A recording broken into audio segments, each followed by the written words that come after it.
பாருங்க, நான் ஒரு கிலோ அளவுக்கு சிக்கன் விங்ஸ் வாங்கியிருக்கேன். நான் வந்து சிக்கன் லெக்ஸில் வந்து நான் தந்தூரி பண்ணி போட்டிருக்கேன்.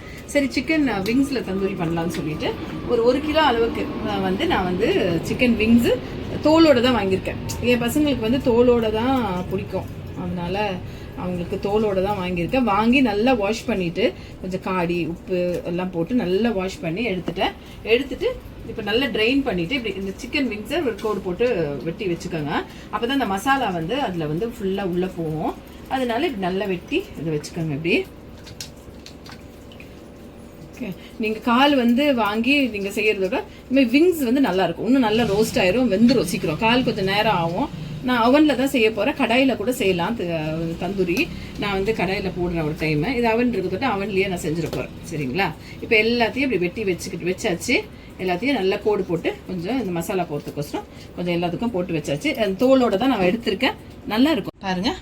ஒரு தனியாக வந்து மிக்சிங் வந்து தனியாக பண்ணிக்கோங்க. அது மேலேயே போட்டு பண்ணிங்களா கஷ்டமாக இருக்கும். கொஞ்சம் ஒரு 4 பீஸ் இருந்தால் நீங்கள் அதிலே போட்டு செய்யலாம். இது நிறைய இருக்க தொட்டு நம்ம வந்து வெளிச்சங்க தெரியுதா வந்துட்டு ஒரு குழிக்கரண்டி அளவுக்கு தயிர் எடுத்துக்கிறேன் நான். நெக்ஸ்ட்டு இஞ்சி பூண்டு பேஸ்ட் வந்து நல்லா ஒரு ஸ்பூன் அளவுக்கு எடுத்துக்கிறேன் நான். சரிங்களா? 1 கிலோ இல்லையா, அதனால பெரிய ஸ்பூன் அளவுக்கு ஒரு இஞ்சி பூண்டு பேஸ்ட்டு. நெக்ஸ்ட்டு மிளகாத்தூள் வந்து வெறும் மிளகாத்தூள் தான், வீட்டில் அரைச்சது தான். ஒரு 3 ஸ்பூன் அளவுக்கு எடுத்துக்கிறேன் நான் மிளகாத்தூள். நல்லா காரம் இது, அதனால ஒரு 3 ஸ்பூன் அளவுக்கு மிளகாத்தூள். சிக்கனுக்கு மஞ்சள் தூள் நிறைய எடுத்துக்கோங்க. ஒரு ஸ்பூன் அளவுக்கு மஞ்சள் தூள். நெக்ஸ்ட் வந்து ஜீரகமும் பெப்பரும். பெப்பர் வந்து நல்லா ஒரு 1/2 ஸ்பூன் அளவுக்கு. ஜீரகம் வந்து நல்லா ஒரு சின்ன 1 ஸ்பூன். இது ஸ்பூனு நான் குட்டி ஸ்பூன் வச்சுருக்கேன். நீங்கள் வந்துட்டு இப்போ டேபிள் ஸ்பூன்னா டீஸ்பூன்னா ஒரு பாதி ஸ்பூன் அளவுக்கு எடுத்துக்கோங்க. இதை போட்டாச்சு, இவ்வளோ போட்டாச்சு. அப்புறம் வந்து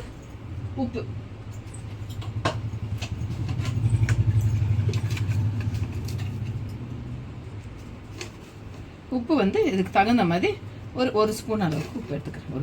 ஒரு அவ்வளோதான் போட்டுட்டு லெமன் வந்து பாதி லெமன் வந்து பிழிஞ்சு ஊற்றிக்கோங்க.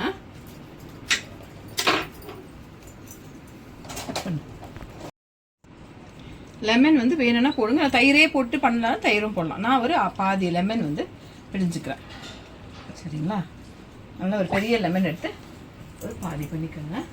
இதை வந்து எல்லாத்தையும் ஒரு மிக்ஸ் கொடுத்துருங்க. அதுக்கப்புறம் நான் வந்து கொஞ்சம் ஃபுட் கலர் ஆட் பண்ணிக்கிறேன். உங்களுக்கு வந்து கலர் வேணும்னா ஃபுட் கலர் ஆட் பண்ணிக்கோங்க, இல்லை வேண்டாம்னா ஃபுட் கலர் ஆட் பண்ணாதீங்க. ஓகே, நான் வந்து ஃபுட் கலர் கொஞ்சம் ஆட் பண்ணிக்கிறேன். நல்லா இது மிக்ஸ் பண்ணியாச்சு. இப்போ இது கூட ஆயில் ஊற்றிக்கோங்க. சரிங்களா? ஆயில் வந்து 1 ஸ்பூன் அளவுக்கு ஆயில். சரிங்களா? கிளாஸில் வந்து நம்ம வந்து இது பண்ணும்போது என்னது தந்தூரி பண்ணும் போது அவனில் வைக்கும் போது நம்ம பட்டர் மேலே போட்டுக்கலாம். இப்போ வந்து ஆயில் ஊற்றிக்கணும். ஏன்னா ஆயில் தயிர் இதெல்லாம் எதுக்கு ஊற்றுறோன்னா நல்லா வந்து அது பிடிக்கிறதுக்கு, அந்த சிக்கன் உள்ளே போய் மேரினேட் ஆகிறதுக்கு. வெளியே அந்த மசாலா வந்து சிக்கன் கூட ஒட்டி பிடிக்கிறதுக்கோசம் தான் அந்த ஆயில் எல்லாம் ஊற்றுக்கும். சரி, வந்துச்சுங்களா? இதுதான் டக்குன்னு எல்லாம் எடுத்து போட்டு டக்குன்னு செய்யணுமா? 2-3 சமையல் செஞ்சாலே கஷ்டம்தான். என்ன செய்யறது? ஆனால் செஞ்சு தான் ஆகணும். புரியுதுங்களா? இப்போ நல்லா கை வச்சு தான் அங்கே பண்ணணும். ஸ்பூன்லலாம் வச்சு நம்ம பண்ண முடியாது. அதனால இப்போ இந்த இதை எடுத்துட்டு நல்லா இது உள்ளார போட்டு அந்த மசாலாயை நல்லா இது உள்ள மேரினேட் பண்ணுங்க. அந்த தோல் உள்ள கூட, தோல் மேலே இருக்கு இல்லையா, தோல் உள்ள கூட இது போகும். நல்லா மேரினேட் பண்ணி மசாலா உள்ள வச்சுட்டு எடுத்து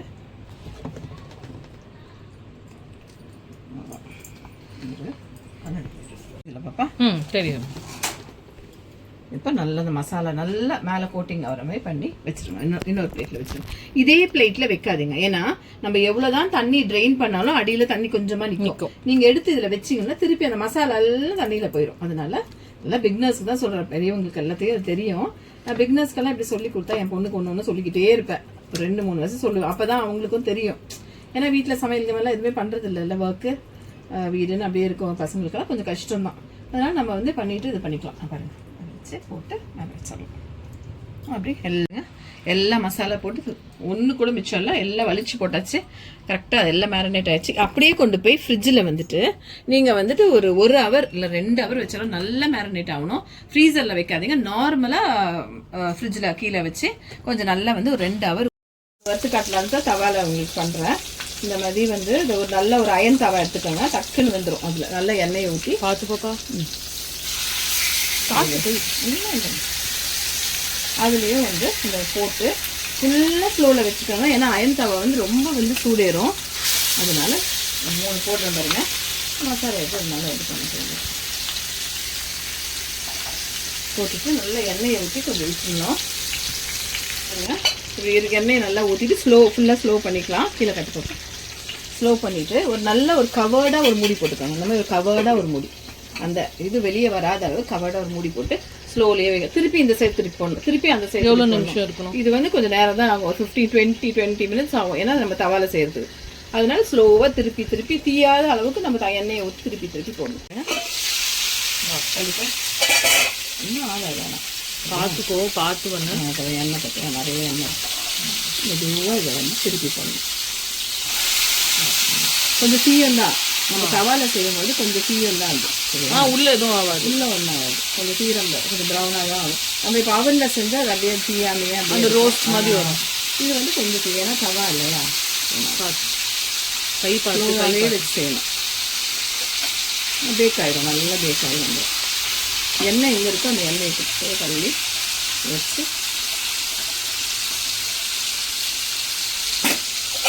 திருப்பி மூடி வச்சுக்கணும். கொஞ்சம் நேரம் ஆகும் இல்லை செய்யறதுன்னா. மூடி வச்சு கத்திரி கொஞ்சம் இந்த மாதிரி வரும். ஆமாம், புரியுதா? ஆனால் அது உள்ளெல்லாம் நல்லா சாஃப்டாக இருக்கு. உள்ளெல்லாம் நல்லா வெந்திருக்கு, தெரியுதா உனக்கு? அது தவால இருக்கிறதுனால அது மேலே கொழுப்பு இருக்குல்ல.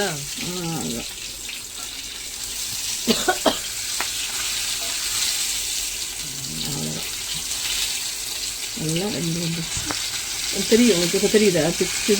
புரியுது தெரியுதா? தெரியுது. வெந்திருக்கு பாரு கறி நல்லா.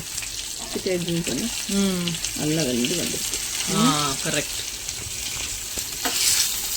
எடுத்துடலாம், அவ்வளோதான். எடுத்து பிளேட்டிங் பண்ணிக்கலாம். நான் அப்புறம் வந்துட்டு நம்ம இதில் மைக்ரோவேவில் ஓவனில் பண்ணுறதை வச்சு காட்டுறோம். இதை வந்துட்டு இப்போ பிளேட்டிங் பண்ணி காட்டுறோம்.